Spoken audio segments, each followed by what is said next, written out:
back to the 87th episode of the Tundra Cast. Today it's just Rossi with me. Hello. And I know this episode it's late August. It's August the 29th when we're recording this. It By the time you're seeing this, it's probably the 30th or maybe it's September. I don't know. Uh we pushed this episode a lot, back a lot. We were supposed to do this at the end of July, and then like there's still so many free agents not signed. And then Erik Karlsson got traded, and Petrie was supposed to get traded, so we waited till Petrie got traded. And now there's still guys like Thomas Tatar not signed. But at this point, we're like 2.5 weeks away from training camps to be open, so we're just gonna do it now. So, just like last Yeah. year. Oh, that's it. Okay, Plus, that's not the only reason this has gotten delayed. I mean, all of us have busy been as hell. extremely busy. And Once the season actually starts, though, that's when I think a lot of us will no longer be as busy, so we can record more. besides, Like, yeah, especially me. besides school. Yeah.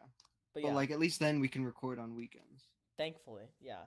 But yeah, just like last year, we're grading every team's off season. Last year, I think like 6 or 7 teams have funny images, and also this year we're adding a new component to the grades. We're doing team rankings, which you'll see in like 30 seconds or so. But yeah, let's get right into it. First team, the Anaheim Ducks. Um, So let's start with the Anaheim Ducks.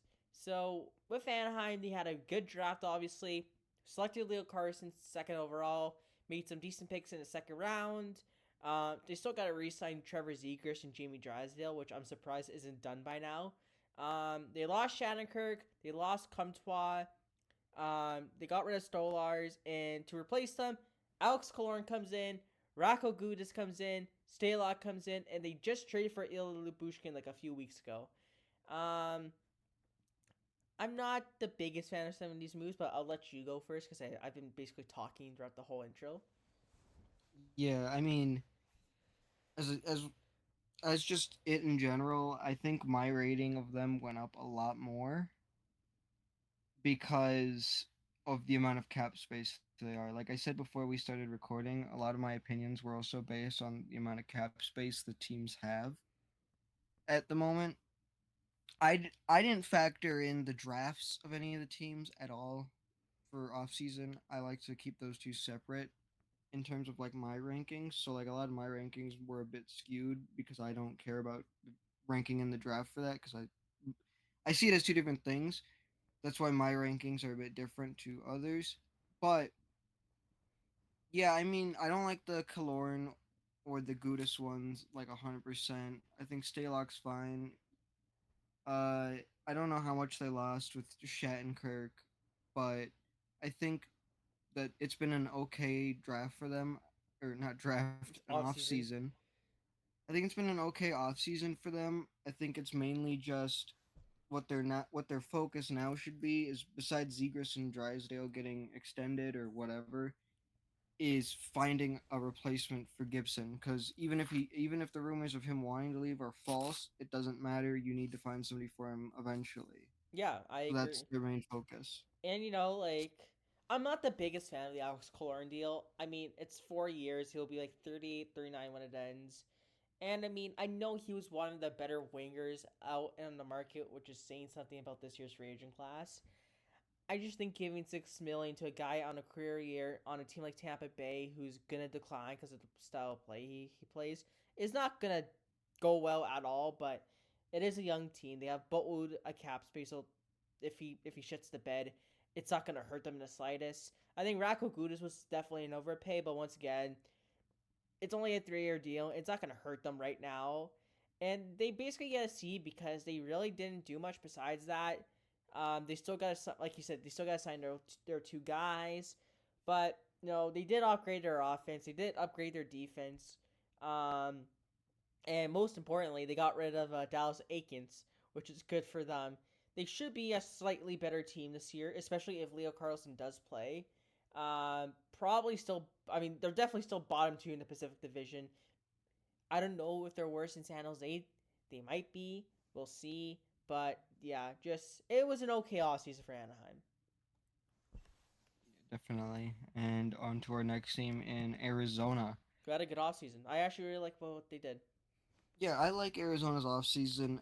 I think it's interesting how just their cap space went. Is they had what, like, going into this offseason, they had around 20 mil. Now they only have like 4 Oh yeah, of cap space.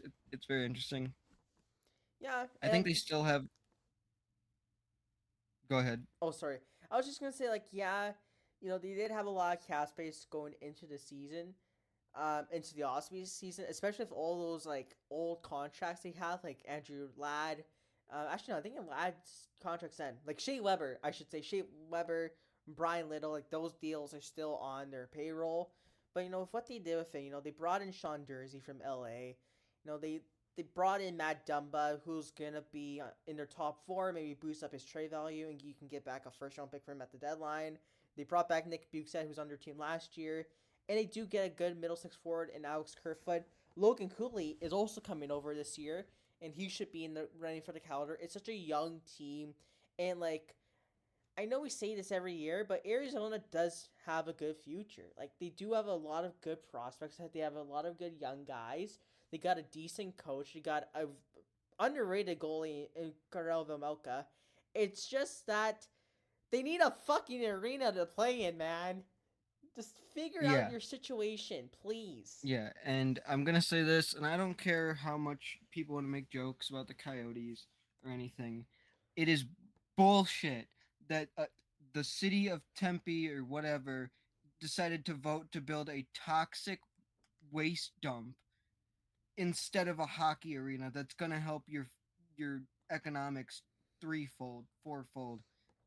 Yeah, You guys are so stupid.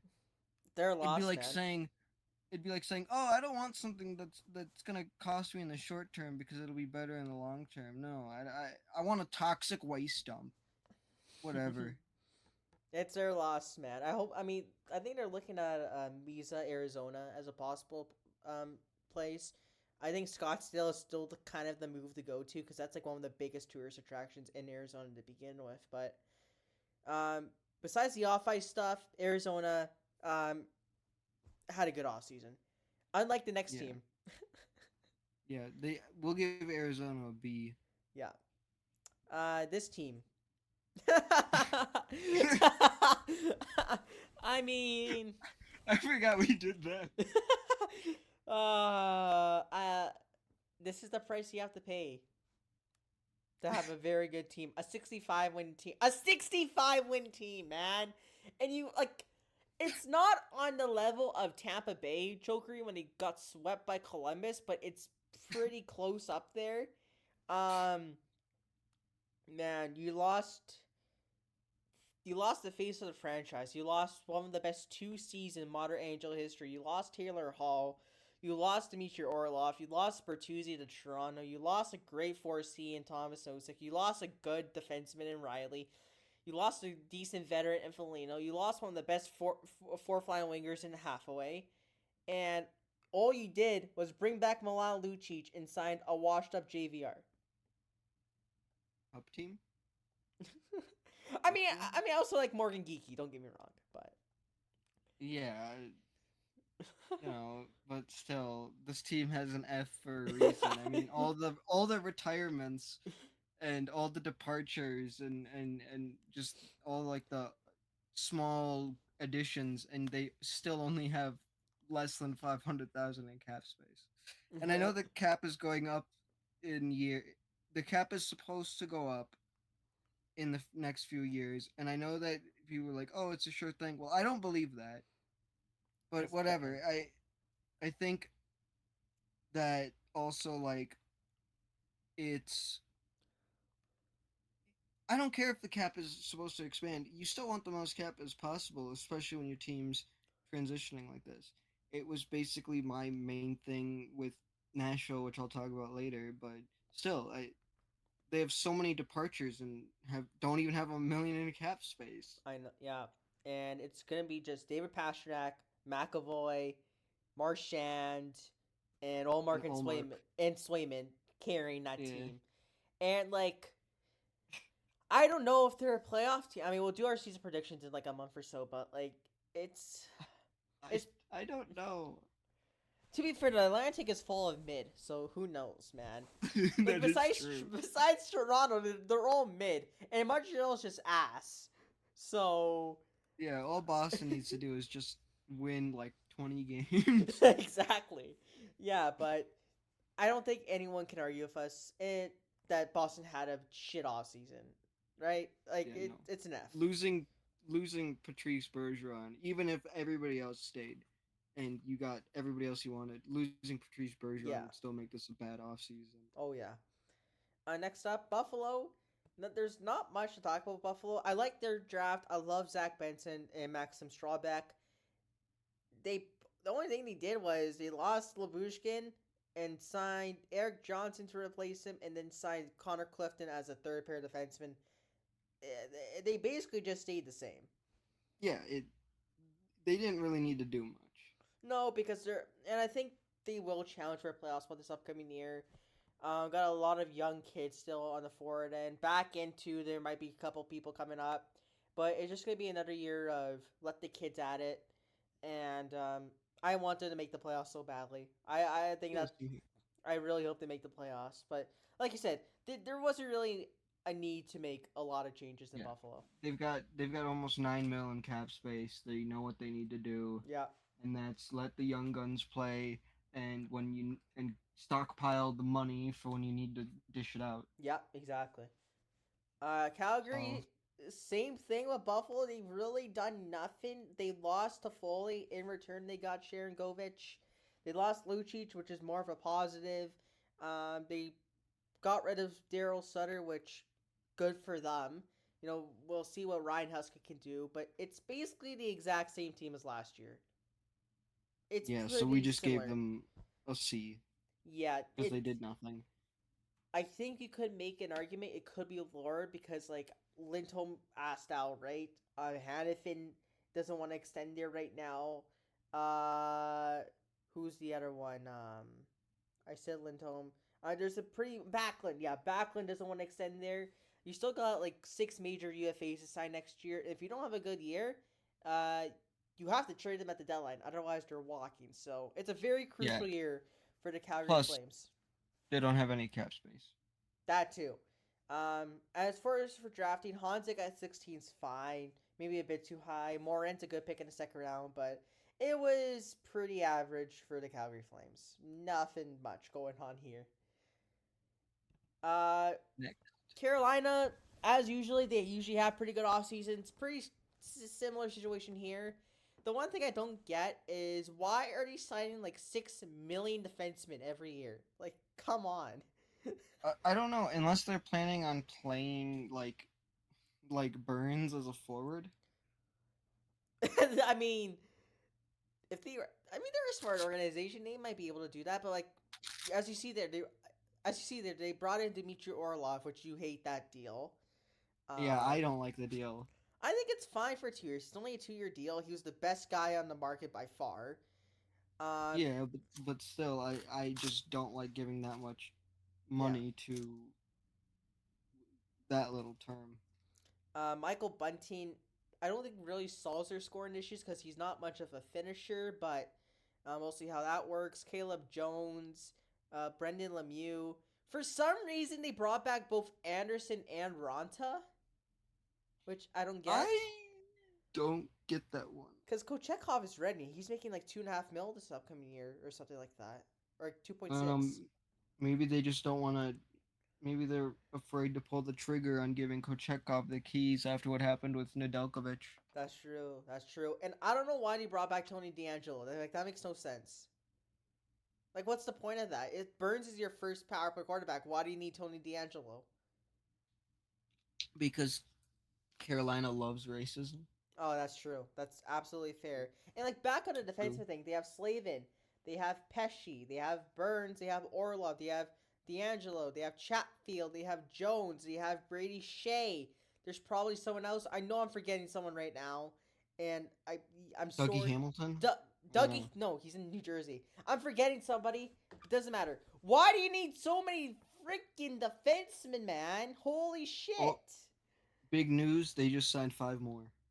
5 more D-men. Just right at this point, yeah. Um, I really want to know who's the defenseman. I'm forgetting. It's gonna kill me. Uh, Dylan Coughlin. That's who it was. Not a major guy, but still, they have like 9, 10 NHL defensemen. You look who they lost. Pacioretty barely played for them, right? No, Yep. Lagson's whatever, DeHaan's whatever, Pugliari's whatever, Cautious whatever. They basically lost no major pieces on their team. Besides, you can argue Shane Gostisbehere, and they replaced him with Dmitry Orlov. They did get way better, but I just don't like the fact that they brought both their goalies in, and I just don't get I don't get the D'Angelo signing. Yeah. At But yeah, least they didn't pay anything for him. that's true. 1.6. Fun fact: the U.S. Oh God. Capitol was on January 6th. No, no, no, no. Wait. Hold up. I'm But just no, saying. no. I'm just saying. Let's not. That's not a Let's not coincidence. do that. That's not a coincidence. I'm sorry. You can't tell me that's not a coincidence. Next up, B plus by the way for Carolina. Chicago. I mean, had one of the best drafts, not just because of Connor Bedard. Oh my Obviously, God. they had Oliver Moore. They lost no one on the roster besides their captain. Taylor Hall comes in. I love Ryan Donato. And Rossi's going to go on a tangent here for Foligno and Perry. And whatever he says, I have a counter argument to that. But go ahead. Okay, so my main thing against the Foligno and Perry signings is just they are older players who, in my opinion, I am more of the preference of let the young guns go and play. Why plug these guys up? And I could understand if it were players that could actually go out there and defend, like Bedard, from people who are might try to headhunt him or something like that. But Foligno and Perry can't really do that, especially when Perry is wanted by almost everybody in the Central Division. Like he is like it's just asking for them to get destroyed. But even without that, I'm not 100% sure on just bringing those two in. I like that it's only 1 year deals, but again, I think it might be better to just put Bedard with younger guys. But even if they don't put him with it, I just would prefer to see younger guys. Well, the thing to me is that uh, what Kyle Davidson is doing is that giving them $4 million per year. First, you have the cap space for it, but secondly, at the deadline, playoff teams are going to still want these guys because of veteran leadership, presence, and the fact that they've played in big moments before, especially Corey Perry. Um, and since Kyle Davidson knows they're not going to have the cap space for it, they're going to need to bring in a third team, which then means Chicago gets more assets, which is a very smart move. So I'm fine with that. And I still think the young kids are going to get more of a major role, especially in the forward ends. You know, Frank Nazer will be up. Kershaw's going to get a bigger role. I still think there's going to be a lot of time for the kids to get their. Lucas Reichel will probably be in the top six for sure for Chicago. So I'm not too concerned about the kids. Um, you know, I just think this year for Chicago is more of a transitional year. It's gonna be another 3-4 years away for them to make the playoffs. Considering, have you seen their back end? It's god awful, and they still don't have a goalie. So, it's gonna be another 3-4 years. All right, on to Colorado now. By the way, if you guys didn't see last grade Chicago, we gave an A. We just ran into some technical difficulties, but we're back up and running.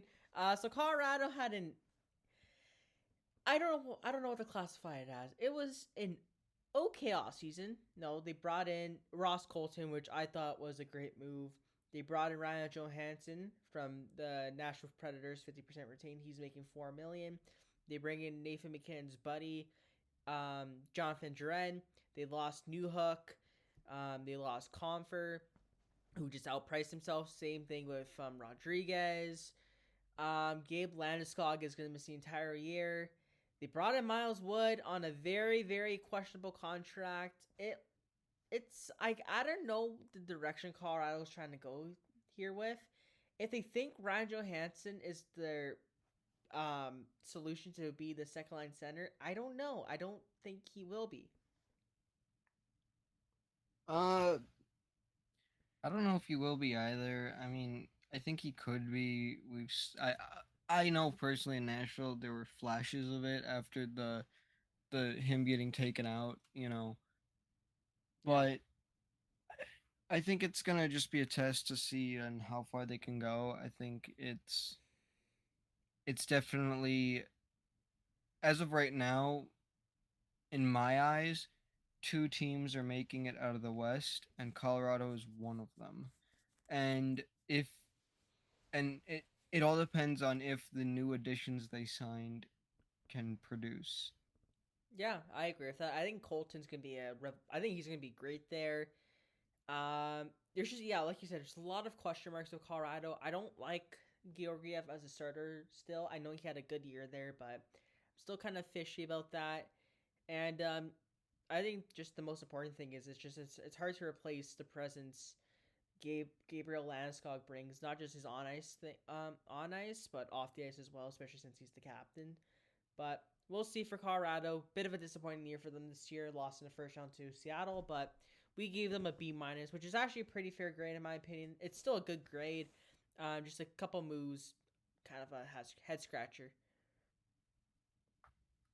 All right, Next is Columbus. they done And nothing besides. I mean, okay, sorry. I shouldn't say they've done nothing. They lost nobody. They literally lost nobody. I went back through every freaking trade this offseason, all the free agent signings. Columbus lost nobody major. So there's that. what was Um, the biggest game they even lost? dude, I don't know. That's the thing. Okay, whatever. It was probably like Gavin. It was Gavin Bayroof or something like that. Like It, that's their it, biggest name. it was whatever viewers watching this. But I mean, but before the free agent period, they did trade for Severson, very big contract. They traded for Provorov, not a great trade there. And they brought in Babcock. It was very. Man, after the offseason they had last year, they really fumbled it. I mean, listen, they did get Adam Fitzgerald at 3, which is awesome, and they did get Gavin Brindley at 34, which is great. And I do like Severson in a top 4 role, but why are you signing him to 8 years when you have David Yerchek and then Timadichuk waiting on the right hand side? That makes no sense. And I think Provorov makes no sense either because Werenski is finally fully healthy, so Provorov is kind of obsolete here, and you also have Carson Colemans in the wings as well. So I don't get the Provorov trade whatsoever. Yeah, at least they have some cap space. 4 million. Yeah, and they have to sign Tim Burney, which is whatever. Yeah, it's a C because I don't like the Provorov move. Severson's okay. They drafted well. We haven't even talked about Babcock yet. All right, so here's the thing. Babcock is not. Listen, Brad Larson was a shit coach, right? We can all Yes. agree. Babcock's a good coach, right? And I mean, not what he does to his players, but he's a good coach, right? Dude, come on. Don't, it's not worth it. Just don't even try to find a positive. I mean, I'm trying to find a positive. Like, why The problem Babcock? is all the positives he can bring, he brings negatives in threefold. Yeah, that's true. Yeah. I mean, Babcock also doesn't do well with younger players, which is basically half of the Columbus roster. So, because you have Yeah, Marchenko, you have Chinakov, you have Sevinger, you got Johnson, you probably have Fantilli coming up, you have Line. I'm no, I'm, Texier if he comes back. I think he is back. Yeah, right? It's a freaking young ass roster. It's one of the youngest rosters in the NHL. So, He's gonna be like, young people, what the what fuck the is all hell is this that? shit? Yeah. But yeah, Like, get rid of him. basically Columbus had a very meh offseason. Everything good that they done, there's always something bad that they done. So they get a C. Dallas, the Dallas Stars, very quiet. Miller, Domi, Glendening is out. Duchesne, Craig Smith, former Predator, and Sam Steele are in. It's basically the same exact team, and that's why they got a B minus because they haven't really done much. Even though I do think the Matt Duchesne signing is very, very good, Sam Steele's a very good low risk pickup. It's kind of the same team as last year. Their defense needs to get better though. It's basically only Miro Heiskanen. Upgrade the defense, and if you do that, you're probably the best team in the West. My main point about Dallas, besides just their um their defense being terrible, is I think a lot of it hinges on all of their players melding together in a very new Oh, system that people are not used to. yeah, that's Because it. this isn't just bringing like random players in. No, you're bringing in like Matt Duchesne and all that, and it might not turn out well. Yeah, but I mean, Duchesne's not gonna have a big role there. He's probably playing middle six, third line, right, with Sagan. Probably, but I mean, sort of more of like old rivalries maybe or something. Yeah, that's a fair point. Yeah, Dallas gets a B minus. Also, Matt Duchesne sure loves the Central Division, huh? Nashville, Colorado, now Dallas. He's got to play for them all, bro. He's gonna play for Chicago when he's like 40 years old. Next Nice. up, holy fuck, Steve Eiserman, what are you There's way too doing? much. There's There's so too much much to talk going. about here. Oh my god. Okay. The draft Yes. was good. The first round, okay. Nate Danielson at 9, that's risky as fuck. Sandine Palika at 17, sick. All right. JT Confer, that's a fucking overpay. Justin Hole, why? Why are you giving Justin Hole that deal?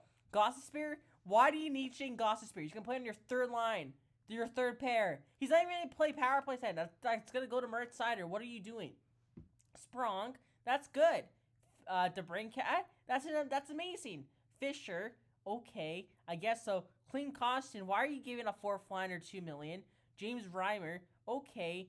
Why do you need Jeff Petrie? Like, what the hell is Steve Eiserman doing? I don't get it. Are we sure that he was the guy who put together the Tampa Bay roster? Maybe it was Joey Breezeball all along, and I'm starting to think so because I don't get it. What's the plan? What is the Eiser plan here? Just sign a bunch of mid? I don't think there is one. It's He's just like just throwing dartboards. he did it last year too with Kopp, Kubalik, and he signed someone else, David Perron. So, Yeah. I mean, let's get this out of the way. The DeBrincat trade is great though. He's gonna be awesome there. If you look at who they lost, obviously Kubalik, Zadina's not coming back, Police Suitor, and like a bunch of whatever. Petrie, I guess, makes sense. He's from Michigan, so he'll probably play top four. But like Petrie's not the same guy as he was 2-3 years ago with Montreal. And like I said, it's just a bunch of like four fliners, like Fisher, Costin. Sprong's probably nothing more than a third liner at this point, even though I really like him. I don't get the whole signing. Like he's not good. Like he did the same thing last year with Sherratt when he gave him that shit deal. And Yeah. like I mean, Conference is basically just like Cop. So like yeah, I don't know what the hell he's doing. yeah, like I said before we started recording, it's a whole thing where he made one or two good moves and then right after it would be like two or three bad ones. Yeah.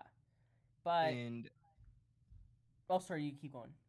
yeah, I mean, and I'm not going to really say anything bad because you know what?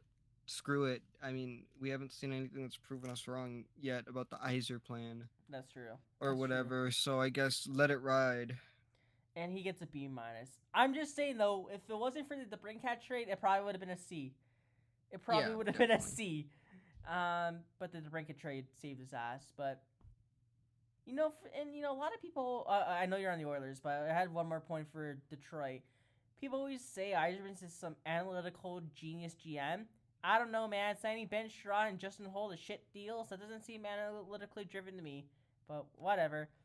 Edmonton, they stayed pretty quiet. They signed Connor Brown to a league min contract. Bonuses are worth up to $4 million. Bukestad's gone. They had no room for him anyways. Costin, obviously, as we said, went to Detroit. Yamamoto actually did go to Detroit. They bought him out.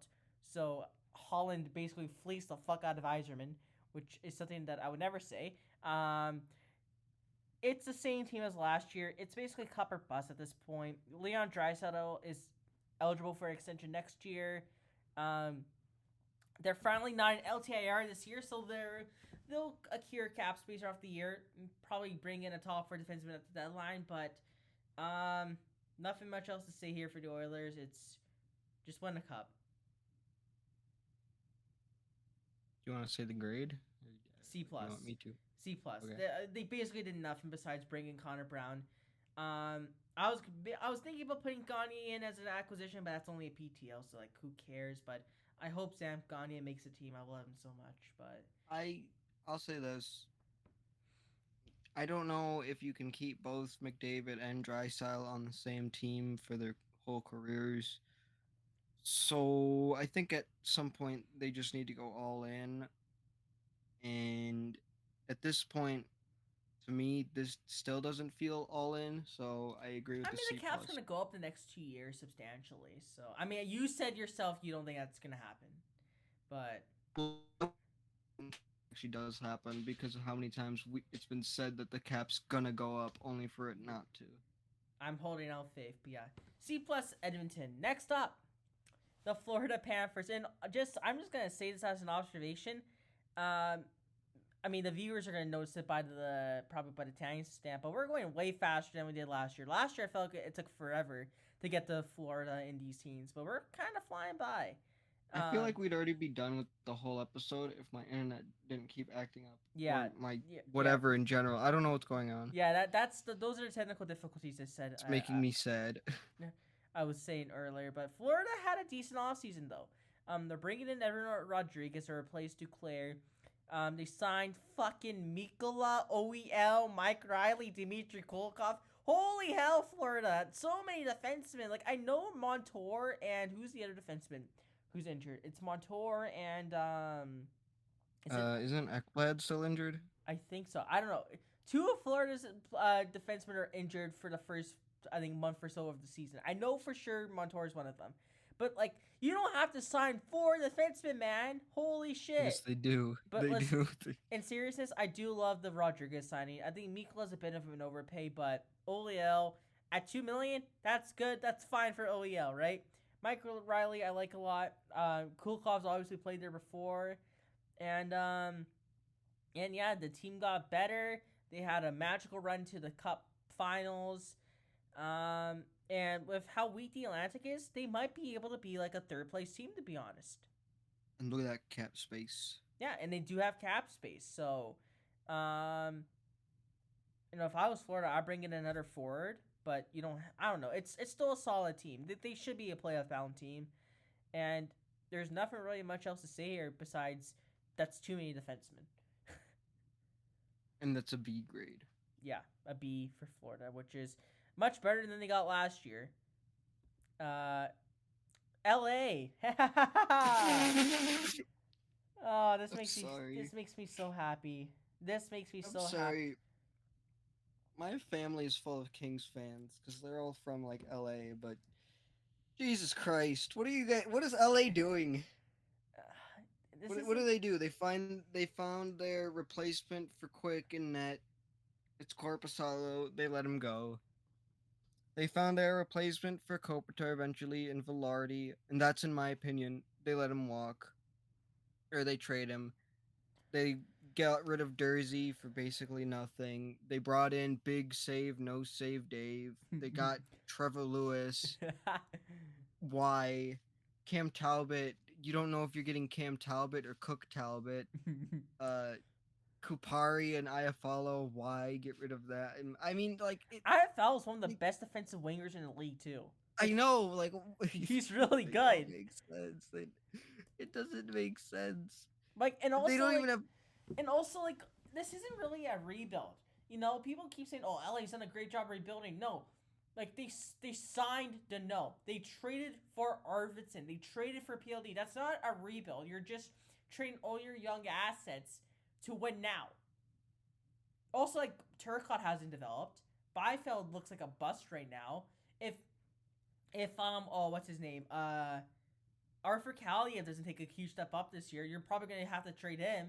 Like this isn't a rebuild. They're basically saying, okay, we have 3 years left for Doughty and Kopitar. Basically, let's try to win now. But guess what? Your goaltending is fucking ass. Yeah, and it doesn't help that their coach this is what I've heard from like my family and everything, and just watching Kings games. Their coach, what I don't even remember his name. McClellan. Whatever. Yeah, McClellan is so single-minded, and just in the way he's been butchering prospects. Yeah. Like it's the same thing. Like allow your young guys to like develop and play creativity and play like with creativity and anything, dude. Just stop with this. It's the same criticalness I had of Laviolette towards his end with Nashville. It's like let your young players play how they can. Yeah. Don't restrict them. Don't and and we're seeing it sort of biting LA in the ass right now because their young guns aren't developing because their coach isn't letting them, it seems. And like I don't get the Velarde, like training Velarde. Like he just had a breakout year. He's gonna probably be better next year. Like I said, I was one of their best defensive forwards. Those two are a pain in the ass against the Oilers this past playoff run, and like the downgrade in the goaltending. Like Korpisalo was really good, and now you're getting basically an NHL goalie in David Rittich and Cam Talbot, Yo. who's probably better he's a 20-game guy now. Also, it's funny. Their goalie tandem is now the 1920 Calgary Flames with Rittich and Talbot, which is freaking ironic as hell. What was Um, the 1920 Calgary Flames record? Cup British, Cup winner, exactly. and like even still, Phoenix Copley's still there. Like it's not like you're not gonna get past Vegas or Edmonton in the first 2 rounds with that. You're just not. So that's why they get D grade because they basically downgraded on offense and they didn't fix any of their issues. Yeah, I mean, it's almost like, and I know this isn't true, but everybody in the West goaltending got better while theirs got Significantly significantly worse. worse. Yeah. So I mean, hey, I'm happy with it. So have fun with that, Kings fans. Next up, Minnesota. I forgot the picture. Oh, Oh, I okay. forgot the picture. Basically, in short, they fucking did jack shit. They lost everybody, and their only acquisition was Pat Maroon. But he, but but he won 3 cups Yeah. Um. in a row, bro. In a row. Maybe this is why by now both Suter and Parise were freaking stupid. Because now you have no cap space to even sign Kalen Addison. You have no cap But space to make any good changes to your team. but yeah, but but he won 3 cups in a row. I mean, that's true. That is true. Pat Maroon is like the ultimate cup winner. Literal literal best in the world. Yeah. And their draft was whatever. I don't care. It's an F. Okay. Don't even get me started on it. It's an F. I don't even need to change the thing because it's just Crocker holding an F. All right. Next up, Montreal. Guess what? Similar theme to most teams on this list. They kind of did jack shit. I mean, they brought in Newhook, fine. They brought in Casey Smith, whatever. And they lost basically depth pieces in Hoffman, Durang, Gurianov went to Nashville. We'll get to Nashville in a sec. But still selecting David Reinbacker at 5 is very funny. That's still Wait, very who they select? David David. we planned it that way. David Reinbacher. I mean, like they're gonna be ass again this year, and they're gonna win. They're gonna get like a top 3 pick next year, and then they're gonna take some like 12th overall projected guy, because that's how they draft. But he has to speak. He has to speak French. David Reinbacker doesn't speak French. That's why they don't care about him. That's why Price messed up his name on purpose. But I He's will like, fuck say, this guy. I will say, New Hook could be a good trade, similar to Doc was last year. But besides that, dude, it's the same exact team. Yep. And once again, that's why we gave them C, because most of these teams just stayed the I same. It feel like wasn't a last year there were so many changes, man. What the hell happened this year? well. That's the thing is there was so much. It's going to be different next year. Next year, I think we're going to see a lot of changes again. Hopefully. Because even well nowadays, I think that free agency is going to start becoming less of a thing because we're seeing so many of these young guys like Terry, potentially Zegras, potentially Drysdale, Boldy, all these young guns coming up, and the second that their rookie contract's over, 8 years. they get signed 7, 8 year deal. Yeah. I think we're gonna start seeing free agency a lot less. Yeah. Next up, your team, the National Predators. I'll let you speak on this. We have cap space. Yeah, I can see the getting rid of Cal Foot, Zach Sanford. I can also see getting rid of Ryan Johansson. I'm fine with trading him away like that if it meant getting picks in return or whatever. We didn't get anything in return. We just freed up cap space. But I'm fine with that. What I'm not fine with is getting rid of Matt Duchene by buying him out because that fucks us over. Because instead of having just 3 years left, it's now like 5 or whatever. So that's not okay, and it's really annoying, especially with uh, the signings of Ryan O'Reilly and Luke Shen, and it's like the deals aren't bad if they were less term, but because they're not long, but they're too long for this. Like if if we didn't buy out Duchesne and we just did the same sort of trade where we retained 50% of his salary, that's only 2 more years of Duchesne and Johansson though. So that's an $8 million for 2 years.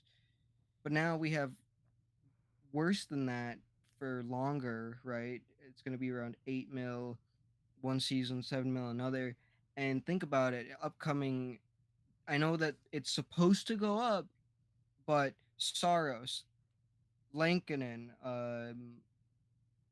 Carrier, you're gonna have people like Tomasino, Parsonen, Cody Glass, Yakov Trenin, and Tommy Novak, and so on that are gonna need that are gonna need new big boy contracts, and it you don't want Ryan O'Reilly, Luke Shen, Gustav Nyquist, Denis Skirionov. If they all pan out, it doesn't really matter because is them for at max 4 years in the case of Ryan O'Reilly.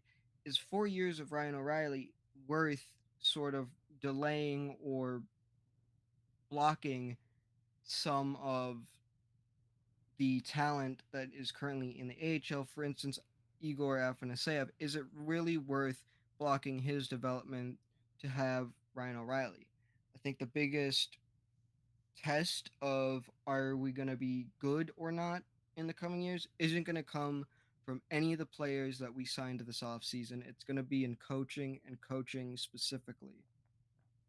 I think if we can, because all Nashville needs is they allow very few goals. We know that unless they're playing the Oilers, then they allow like 800 goals a game.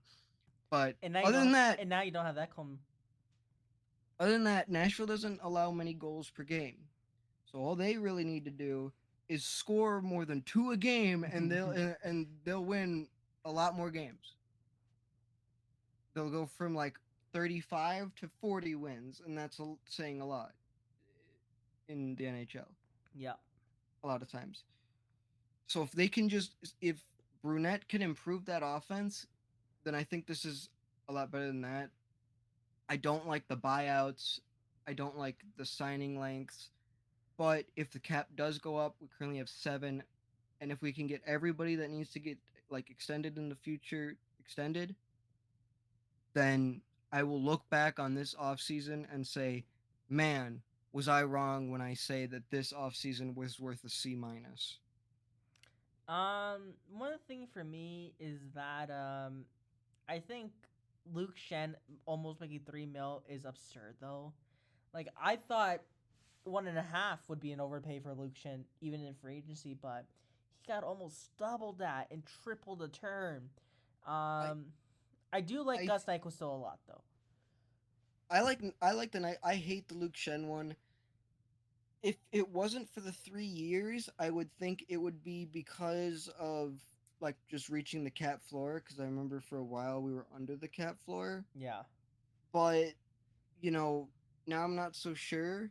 But at the same time, like we said with the Hawks, he could be somebody that we just trade away, yeah, and obviously he won't get as much return as Perry or Foligno. um, Felino, but with the 2.75, the Predators won't exactly have to retain, Yeah, in my and eyes.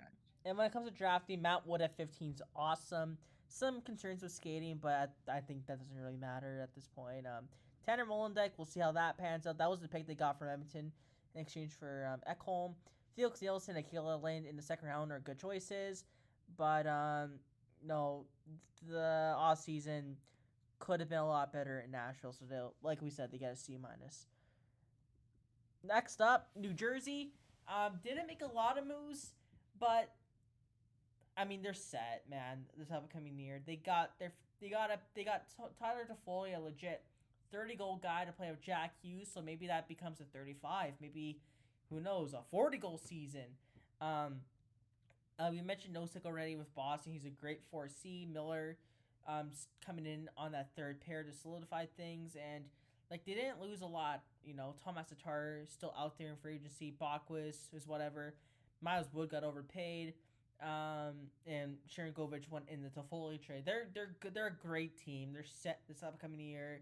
You know, Luke. I hate how good this team has gotten in such little I time. know, man. It's It's crazy. They're ridiculous. gonna they're gonna make it to the third round at the very least. I think they're better than Carolina, to be honest. I think, I do too. and like, I'm so high on Kira Schmidt. I think he's gonna have such a great year. I still think he's eligible for the Calder, so maybe he can win the Calder. We'll see, but no, this team's I just, set. Luke Hughes is coming in too. Same old Nemec might play as well. dude, I just think it's awesome, sort of awesome how they were doing the whole fire Lindy chants, and then all of a That was sudden like 6 games the into the team, season. yeah, the team turns around like. Wins like 15 in a row. And also, And how has Tomas Tatar not been signed? it's crazy, man. I don't know Nashville, how. call him right now. I don't care. Nashville, get him on the phone. I would love for him to be an Oiler, but we actually have no cap space, so we have like. Seriously, he would be good on any team. I feel like he's going to Pittsburgh. I don't know why. No. He's going to Pittsburgh, but Just, New Jersey gets an A by easy A. yeah.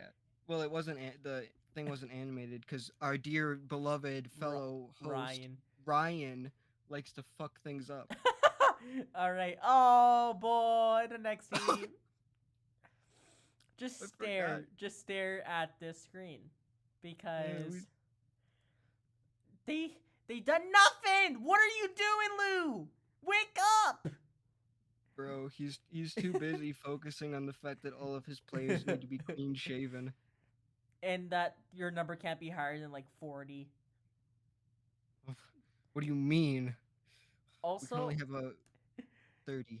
what if you have to? What if you need like a beard for religious reasons?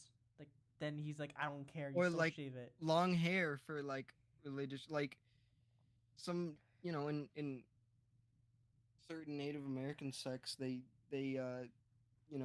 grow out your braid and you don't cut it unless somebody you're close to dies. Yeah. So does he just fucking murder? He murders her. show, Fucking... murders your mom or something? You gotta play by my rules. Ugh. But yeah, they get a Z minus minus and the Jerry picture from last year because they fucking done nothing. They literally done nothing, man. I think their only signing has been like Julian Gauthier or something stupid like that. Like, and also like their team sucks. You have Sorokin and Barzell, and like that's it. And Yeah. yeah, as you can see for team rankings, I just put lol for everything because And yeah. the sad thing is that Islanders fans are delusional enough to think that Sorokin is better than Saros. Nah.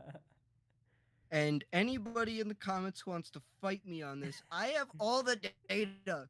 I have all advanced analytics, regular analytics. I will back up all of my claims that Saros is currently the best goalie in hockey. And I will die on that That hill. hill, yeah. But yeah, the Islanders get the worst grade you can probably get on this show. Next, the other New Don't York. worry, they'll somehow top it next year. Oh yeah. Then the other New York team had an okay offseason, right? Yo. Blake Wheeler replacing Patrick Kane. Honestly, at this point, I might take Blake Wheeler over Patrick Kane, to be honest. Gustafson, Uh, offensive defenseman. Benino's a 4C. Pillock's a 4-5 winger. Quick replacing Halak. It's they definitely got worse. They're still a decent team. It's a B minus because I mean you literally lost your two right wings and yeah, and you have no cap room either. It's I don't know what to think of the Rangers, man. I don't. um, It's a weird team. Cause like on paper they should be pretty freaking good. They have a really good defense with Fox and you got Miller, you got headhunting Truba. Um, whoa. they have one of the best goalies in the league in Igor Shesterkin. Their offense is still good. I mean, they've absolutely ruined Alexei Lafreniere, which shame on you. You also ruined Capocacco. Shame on you. And if those guys don't take a big step up, dude, the Rangers might be another first round exit. To be honest. Dude, I've been seeing people saying like Kako's gonna score 30. Like, bruh. Whoa, where did that come from? 30? I've been seeing, yeah, it's like, Dude, has isn't his highest goal I'm total before that? I'm It checking wasn't right it like now. 15. That's what I'm gonna guess. It's 18, which came this season. His highest Whoa, points in the whoa. his highest points in a year, which is this season as well, was 40. So he's somehow gonna get 30 goals. Apparently, Man, the Rangers just suck ass at developing me. Like this sucks. They were gifted. They were gifted both Kakko and Lafreniere, and you have nothing to show for it. yeah, this is the exact same thing you and I talked about before Yeah. when in text, and I said, when was the last time the Rangers produced an actual talent by themselves and they didn't just acquire it from another team? And like the only one I thought of was Miller. Was Keandre Miller? Yeah. And like, I do like Phil Pito though. I think he's a good 3C, but he was also a first round pick. He hasn't really done first round pick type of things, so and Shesterkin was all Russia basically. So I'm not Yeah, giving them credit for Shesterkin. yeah. So back on the offseason thing though, it was an okay offseason for the Rangers, but my God, your team needs to fix some major issues, especially 5v5. Score 5v5. Stop being power play merchants, all right? You bring in Peter Laviolette, just stop being PP merchants. That's what Zibanejad is. It's Zibanejad, man. Okay, Ottawa. Uh, I I mean, okay. I don't know what to think. Like Corpusal got overpaid. Let's get that out of the way. But like, I don't even know. I don't know if you need to throw $5 million at Jonas Corpusalo for one good year. Kubalik, you got in return for Alex DeBrincat. I mean, he's a fine middle six guy, I guess. Tarasenko's only going to be there for 1 year. He's not going to extend in Ottawa. Let's be clear here. He's not extending in Ottawa after this season. So either you use him as a self rental or you just trade him at the deadline to get more assets. Okay, Yeah. And they here's still have, one thing. and they still have to sign Shane Pinto, and they have no cap space. Here's one thing I will say about the Corpusalo signing. I still think that no matter what, right? Yeah. I think that the goalie market is going to keep going up until one of the big name goalies takes a pay cut. Yeah. So I think for now, this Corpusalo is an overpay, but depending on how he does during the season and how much more the market goes up before it goes back down due to a big name goalie taking a pay cut, is I think that's the best time to judge it. But as of right now, it's an overpay for one good year. But they need a goalie, so they went with their best option, even if it is an overpay. Yeah. Yeah, and that's what they got C plus because it was average, maybe slightly above average, but I mean the whole DeBrincat situation was, which is unfortunate for them to be honest. He paid like what, a first and a second round pick last year to get DeBrincat. He plays 1 year and now he's like, I don't want to play here. Oh yeah, by the way, fuck you, Alex DeBrincat. My entire Ottawa Senators script and had to rewrite a lot of it because of your dumbass. So fuck you. Oh my god. Okay. C plus for the Ottawa Senators. Now last year, this next team had like a D minus or an F grade, but this offseason they were actually pretty good, and that's the Philadelphia Flyers.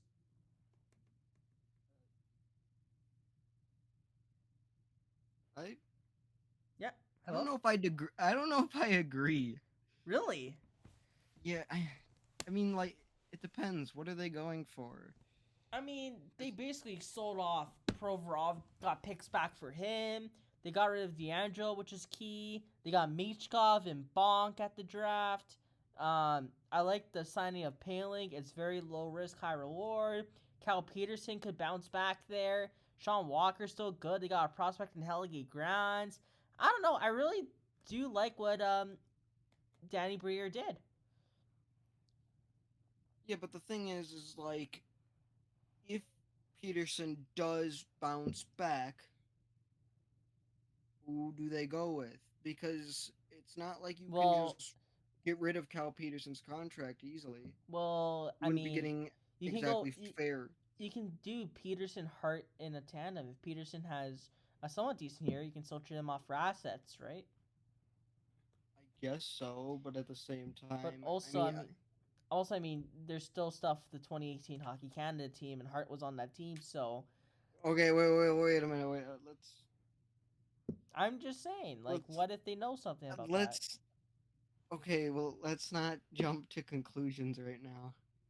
No, I know. I'm just saying though, it's an observation. Oh my god! Stop. What? Listen, there are Canadian officials outside my door right now, and it's your fault. Okay.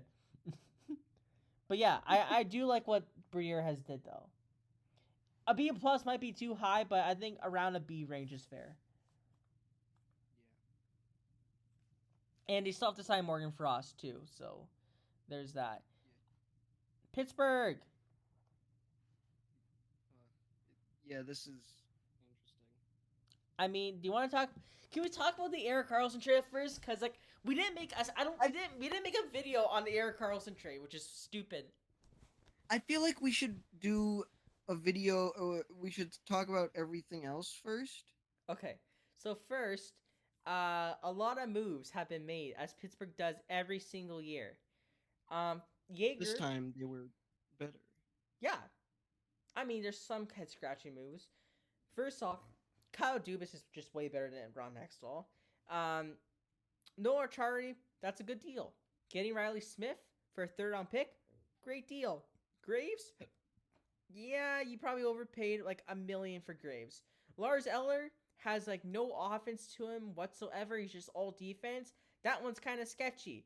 Matt Nieto is fine. Nedeljkovic, I don't like that one because he's now their backup, and he's way worse than Casey Smith.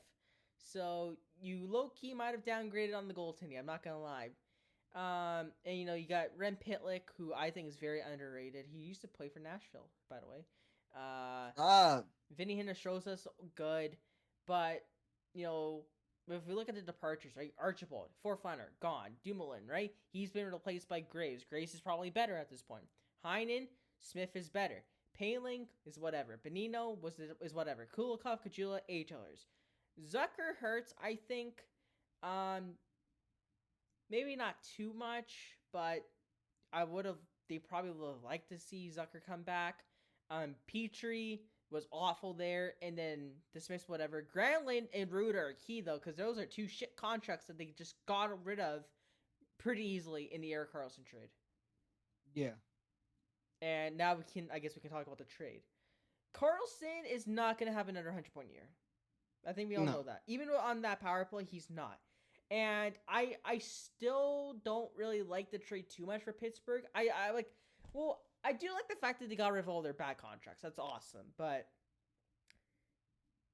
what we saw last year from Erik Karlsson is not going to happen again. I feel like he's going to revert back to a 40 to 50-point guy, which isn't bad, but he's now making I think 10 million for the Penguins, and that's still way too much money for the production he's going to bring. He's also aging. He's still very injury prone. It's a risk it's a decent risk for Dubas to take, but I think it's only worth it if it's a 70, 80-point Erik Karlsson, and I just don't think he's going to be that there. Yeah. What this off season has shown me personally is they're going for win now. Yeah, I mean you kind of Fuck have to, everything, right? win now. And in my opinion, you betrayed yourself in the win now mode by sort of handcuffing yourself to the goalie you did. Oh yeah, the Tristan Jarry deal's awful, man. Yeah, like Like I like you six. I think it was like what 6 or 7 years. it's a seven, but isn't it 7x7? 7 by 7. I don't think it's that. No, there's Sure. no way 7 by 7. 7 million? I'm looking it up. I'm looking it up. I think it is like a 6 or 7 year deal. There's no way he got 7 million. I'm just saying that right now. There's no freaking way. Swear to God. I bet I'm Okay, wrong, it's a but I. 5.35 times 5. Oh, okay. So I was thinking of whose contract was I thinking? What goalie got 7x7? I don't think any goalie got 7 by 7. Okay, maybe But I'm just besides thinking. that, like still that's an overpay for Tristan Jarry, and like he's Yeah. like I don't know if he's truly a starter either, right? So I mean, I would have them rather go out and picked up John Gibson, even though I don't think John Gibson's that good. Um, Still, Jordan Gibson is way better than the options they have now, and right. and who knows how much better John Gibson could be with an actual Team, defense. yeah. But they get a B. They made a lot of changes. Some of them are head scratching. Carlson's very risky, but it's a way better team than last year, and we'll see how they do. Uh, well, speaking about Erik Karlsson, we'll go on to his now former team, the San Jose Sharks. Um, they had a good draft. I like Will Smith about 4. He kind of the consensus pick there. Quentin Musty was great. Obviously the key departures. They lost Derek Carlson and just a bunch of other guys that don't really matter. When it comes to acquisitions, though, I think Mike Hoffman for the year could be good there. You play him top power play minutes, top 6 minutes. You sell high on him at the deadline. I think Duclair is a great acquisition. Same thing there. Play him top 6 and trade him at the deadline for a good return. By the way, Duclair has been on so many teams, man. Holy shit. It's like the traveling Yagers, but it's the traveling Duclairs. Declares. Yeah. Let me preface that by saying whoever does the traveling Yagers stuff, do not do traveling Duclairs because you no. um, Granlund is. I mean, Granlund is a shit contract. Let's call a spade a spade. I want to see I'm not Blackwood. gonna disagree with you on that. Blackwood. I hope he rebounds. He deserves. I want to see Blackwood to succeed. Like he's shown in the past, he can play at a good level, and he's still young enough to rebound, and he'll I get don't the. even know what happened to him. I don't know either. I think injuries, but he'll get all the time in San Jose to be a starter. Hopefully that happens. I think Philip Zadina is a great bet as well. Um, yeah, I don't really have much to complain about San Jose's offseason besides the fact that you should have traded Erik Karlsson at the deadline when teams were willing to give up like 2 first-round picks for him. You blew that opportunity. That's my only major gripe, to be honest with them. Yeah, you needed to strike that iron while it was hot, Yeah, but I understand. I kind of understand why they didn't. that's true. And they get a B minus. So decent, good off season for San Jose for their standards. We're flying by, to be honest. Here, next up, the Seattle Kraken. They had a good, decent draft. I like Edward Saleh. Oscar Fisker Mogard was my guy, obviously.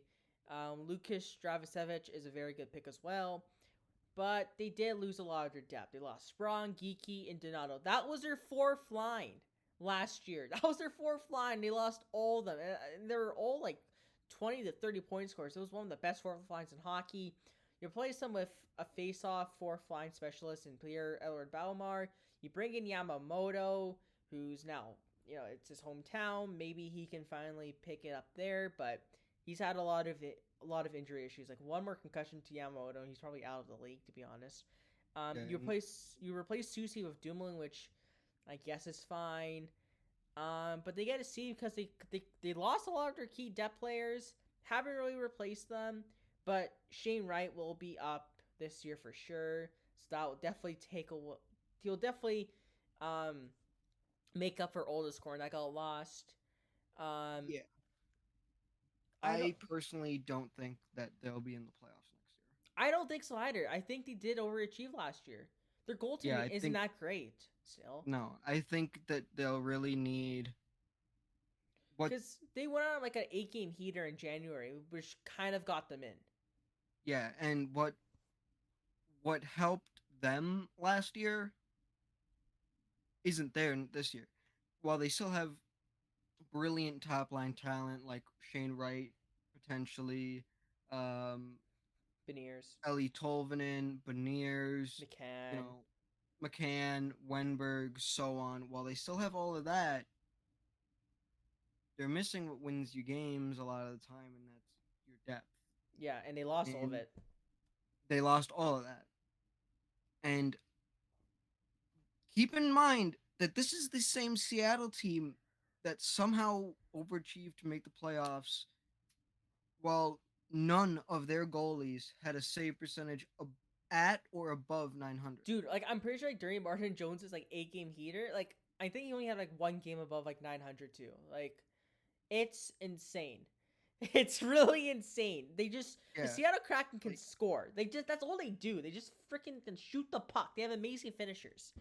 they are the exact opposite of Nashville. They can score, but they can't save. Yeah.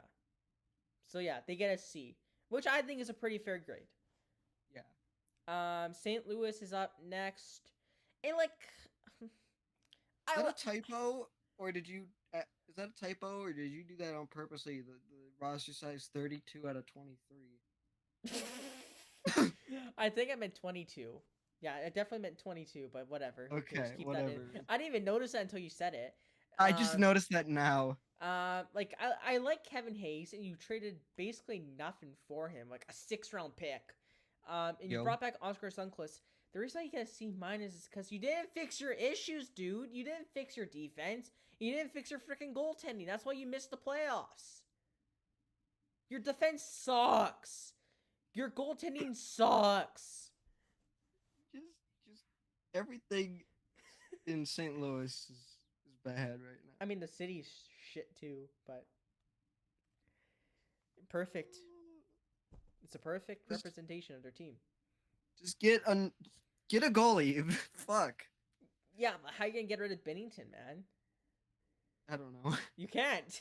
Why did they give him 6x6? He won a cup in his first year, bro. I'm pretty sure when the day it was signed, everyone was laughing. Like not a single person liked it. I was laughing, and I think my dad thought it was a good deal, and I was like, bro. It's not. Dude, he's regressed every single year. All right, so in the cup year, right? 18-19, right? 189. And it's not like we didn't have a goalie who had shown the same thing. Literally, the year and the year before that, there was a goalie who performed once in the playoffs and then just gone, and that was Matt Murray. And then they were like, oh yeah, same shit. Give it to him. What? So here's the thing. Bennington went from a 189 to 250. So this is goals against average. So a 1.89 to 2.56 in 1920 to 2.65 to a 3.13 and to last season 3.31. Save percentage 927, 912, 910, 901, 894. He gets worse every single year. Yeah. And I mean, I know you love it. I hear you laughing. You absolutely love this. But Blues I fans, do. Blues fans. Okay, I'm on their roster right now. Who the hell on defense is Bia Kabutukuka? What? Go on their roster right now on their roster page. Jeremy Bia Kabutuka. Who is this dude? Hold on, I gotta pull this. I'm not Fuck. even kidding. I know this is like a bit of an off topic, but number 63, Jeremy Bia Kabutuka. And he's a defenseman. Yes. Um, Never heard of this guy in my life.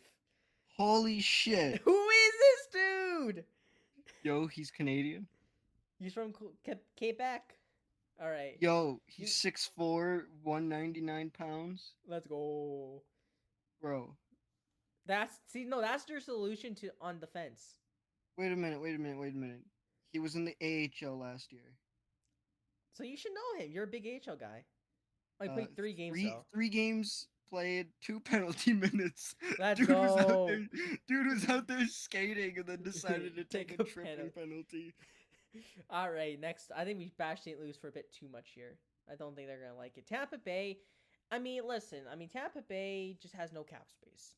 But for what they did, I like Connor Sheary. The Connor Sheary signing was good. Archibald and Glendening are 4 fine guys at this point. You lost Alex Killorn, though. You should be happy you didn't sign him to that contract Anaheim did, but still, that's a loss.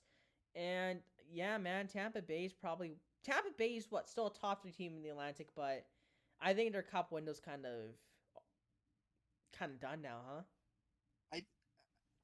I think something that I didn't like is some of the extensions that they signed guys to. Hagel was a bit of a weird one, but I think it'll work out in the end. Yeah. I still don't like the Cirelli extension. That was $6 million, I think, for Cirelli for the next 8 years. Yeah. Like I know he's a great defensive player and all, but Jesus Christ, man. Jesus Christ, that's a lot. It's just I don't know, because while we talk about maybe Brisbois being the mastermind behind the Tampa Bay Lightning, we're seeing regression in the Tampa Bay Lightning, and it's not just due to age. Yeah, it's due to a lot of factors. It also doesn't help the fact that they played the most hockey out of any team in the past 4 years. So, fatigue is also a factor. But, yeah. At the very least, they won 2 cups, even though they were both during COVID. So, do they really count? I would say yes. They don't not count. The first one you played, the first cup was in, August, man. And then the second cup, you played the freaking Montreal Canadiens in a final. It does not count. Bro, don't get mad at them. The fact that they played literally 2 dog shit teams. You know what? I feel like I did bring this up back when we did our playoff predictions. I think I did, and I don't know why I'm bringing it up right now. But since we mentioned Dallas and Montreal, every single year there's this surprising team that makes the finals and then they lose. 16 was the Sharks. 17 was the Preds. 18 was Vegas. 19 was the Blues, but they actually won. 20 was the Stars. 21 was the Habs. 22, both Tampa and Colorado deserve the beater. Then this year is the Florida Panthers. So you know what? Fuck it. Next year, I feel like the team that's going to go to the Cup San Jose is San Jose against the Toronto Maple Leafs, but San Jose wins in 4. And then the year after that, it's going to be the Predators versus the Capitals. The Forsberg the Predators are going to win because it's just going to be the reverse of everything. Yes. So it's going to be... All right. By the way, C+ for Tampa. Toronto. It would be awesome if Ryan was here to talk about his own team, but he's not. Yeah, here. but then But no, then he 80 years long. Yeah, he always he rants about them for 3 hours. Okay, we get it. And you guys get mad at me when I rant about the Predators. I will say Ryan Reeves. Why? He's the GOAT, bro. John Klingberg. Did you not learn from Tyson Barrie? Why are they signing Martin Jones? But they do make up for it in signing Bertuzzi and Domino. They do make up they do make up in that because those are two great signings, and they'll play in their top six and they'll kick ass, and then they're gonna like 7 million next year each when the cap goes up. You know what? Good news for them. Justin Hull's gone. Yeah, but they brought another one in with Klingberg. yeah, but I mean, You didn't get rid of Justin Hall. You just brought in another version of him. I think Klingberg's worse at defense and Hull, man. I think Klingberg's is actually. I'm pretty sure I saw that last year, and I think Jay Fresh said John Klingberg is the worst defensive, the worst guy he's ever seen defensively since his stat tracking. And that goes back to 07. So out of every player that's played since 2007, Klingberg has been the worst defensively. So yeah. But yeah, I do like the Bertuzzi and Domi signs a lot. They're better than I take them over Bunting or O'Reilly. Their defense obviously definitely downgraded though. So with some good moves, mixing with some bad moves and some mad moves, B- for Toronto. Are we not gonna talk about Matthews? If you want to go on, if you want to talk about Matthews, go ahead. What? Okay. 13.25 times 4. Too much money. Okay. Too much money. Next. Yeah, but for Toronto, well, I know, but one more thing for Toronto, it's kind of same thing for them to do or die. Just win the fucking cup and stop underachieving. Yeah. That can be said with a lot of Canadian teams. Not with this team because they're always shit. This team is the best. Vancouver. You know what? Vancouver actually had a decent offseason, though. I like the Susie signing and the Ian Cole signing. They solidified their defense. Police Suter is a good addition for their middle six. Teddy Bluger probably got a bit too much money, but he's a penalty killer, depth forward guy. And no, they got better. They did. They have no cap space. They somehow in the negative. Yeah, that's like every single team, though. That's not true. I mean, last year it was true. Last year, every single team was like in LTIR with negative cap space. But this year, I guess this year is not that true. But, you know, like Vancouver, like, I don't know what they're thinking of. I think they're just all right. Like, Thatcher Demko has to go, like, insane if they want to make the playoffs. And even if they make the playoffs, like, they're going to be a first-round exit. Yeah, it's literally just Demko needs to get set on fire. Patterson needs to have, like, an MVP type year. Yeah, and go hog wild. You know, and then they're gonna go to the playoffs and then get stomped on by whoever they face. So if they get a wild card spot, that's either Colorado or like in the Central, that's either Colorado or Dallas, or when it comes to the Pacific, that's either Vegas or Edmonton. And the Canucks lose to all those teams easily. So all of them. I don't think that I'll put my money on it. Besides Chicago, I don't think Vancouver could beat any team in the West in a 7-game series. You think they lose to Anaheim? Yeah, because I think that the scoring of Anaheim could overwhelm Vancouver because Vancouver's defense is so ass. They're not gonna lose to San Jose. Dude, San Jose's like the worst team in the league, probably. Oh no! Oh, so that's yeah. You think they lose to San Jose? No, okay, no. Chicago and San Jose, they would beat in a 7-game series. Everybody else in the West, no, in my opinion. All right, you're gonna piss off all the Canucks fans there, but they're just gonna go riot somewhere. All right, 3 teams left. Next up, Stanley Cup champions in Vegas. Positions nobody, but I'm not gonna make fun of you guys because you won the cup. So, yeah, I will. But I mean, they lost Riley Smith, which is key. But Dorofeyev is ready to take over. Blucher and Kessler some depth, but that's fine. Kessler didn't even play in the playoffs, which is quick. Yeah, so basically you lost Riley Smith. You're replacing him with Dorofeyev, same team, but since you didn't really add anyone, you're just getting a C grade average. If you guys didn't win the cup, though, I would very much argue for an F, but that's whatever. But you won the cup. Enjoy it. We'll beat you next year, though. C grade for Vegas. Any thoughts?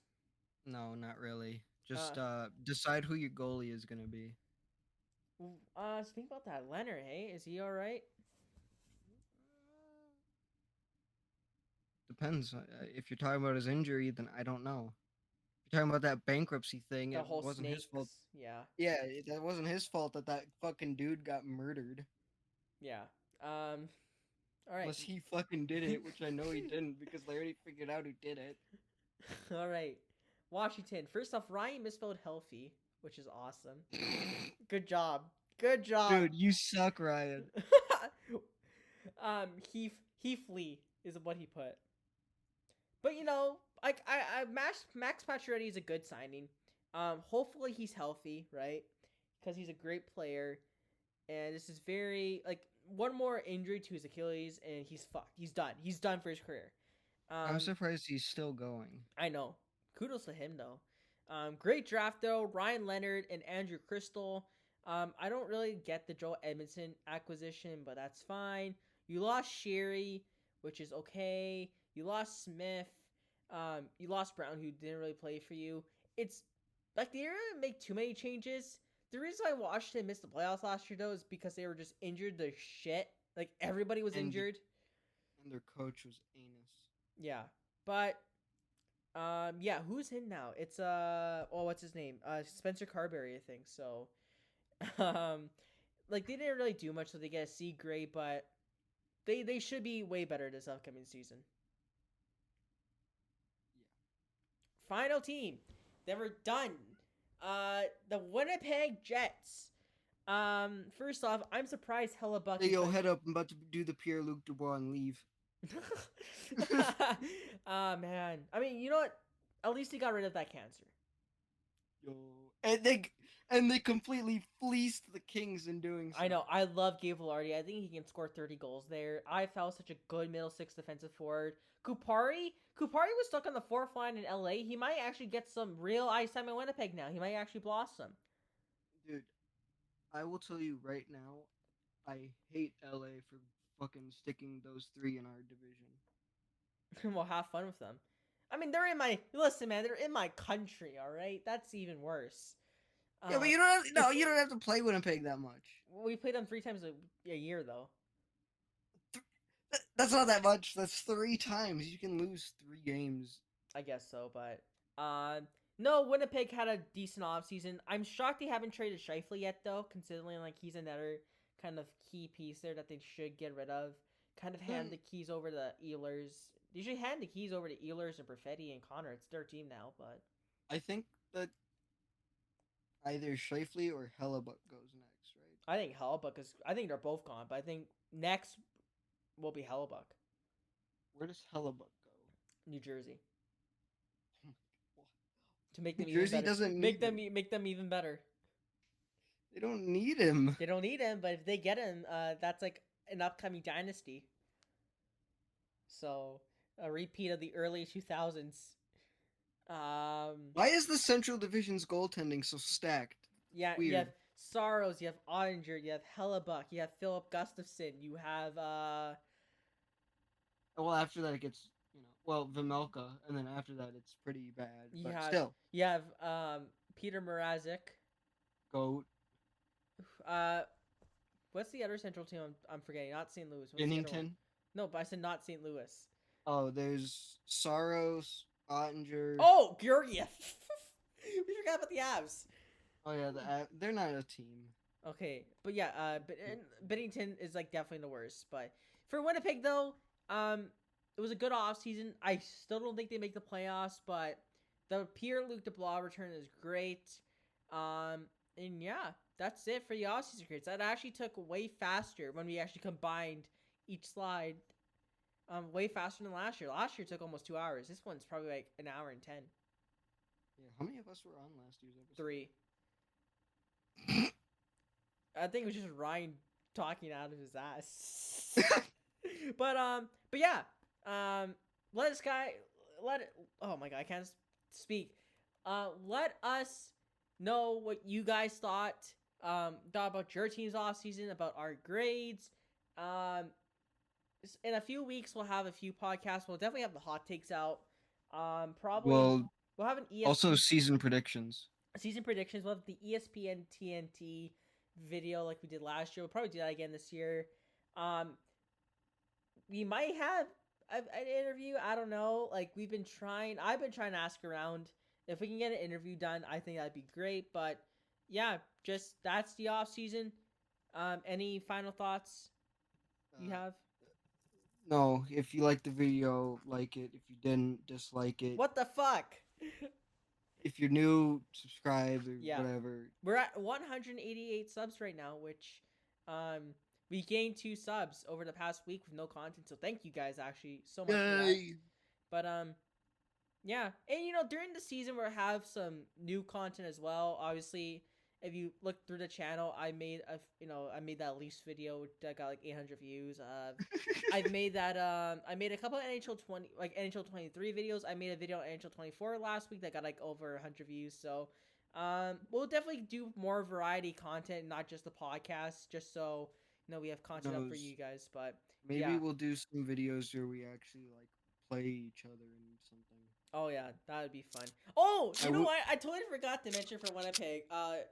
Everything upgraded, including our locker room. I Oh totally forgot. yeah, Yeah, but I should now that feels kind of out of place in this segment we're in right it's what now. it's whatever. It's Well, whatever. I Yeah. would I would like to. Here's something else out of place. I would like to note that that fellow podcast host. Well, kind of not really anymore.